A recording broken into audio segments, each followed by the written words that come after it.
Assalamu alaikum warahmatullahi ta'ala. Hakika sanyi yayi yawa wallahi. Saboda sanyi yana yawan kashe mutane wallahi. Mutane su dinga siyan maganin sanyin nan. Su ne nasarar da su mai ayu. Ya kamata a dinga siyan su. Saboda in baka siya ba wallahi jikinka ne zaka je yana ta wani kwarkwata da sauransu. Kwarkwata kenan. Ba ma kwarkwata bace sosai dai kasu nan dai.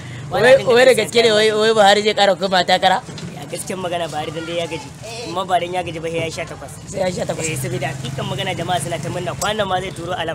Kowa ya karɓi 15,000. To kai za ka zaɓe shi ko mu za mu zaɓe shi? Ku za ku zaɓi kayan ku da kuka zaɓulo kayan ku za ku zaɓi kayan. A ni ba zan zaɓe shi ba har ga Allah. To me yasa?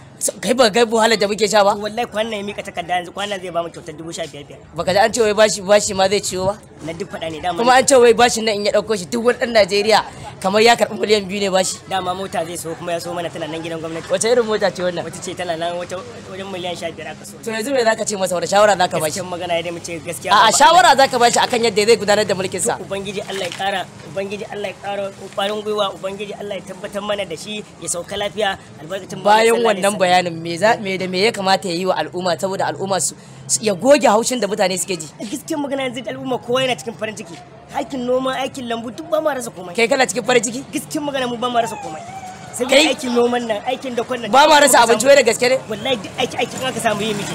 Saboda haka mu baba ba da yi mamu idan ko ya yi 18 ma. 18. A gaskiya har yan a garin ku wajen mutanen ka dama ka ce kai ai dama kana da wannan mutanen koyo ko? Sai dai ya mulke ku amma mu dai mutane gaskiya ba masu yi mulke mu ya hakura ya sauka. Kana ganin wai ya gaji ne? A mun gaji da shi. Mu ba mu gaji da shi. To shikenan in an tashi neman ka kana layin famfo kusa da gurin zama na ba amma Boston mun jibin local government Nigerian Service in the Authority. Assalamu alaikum.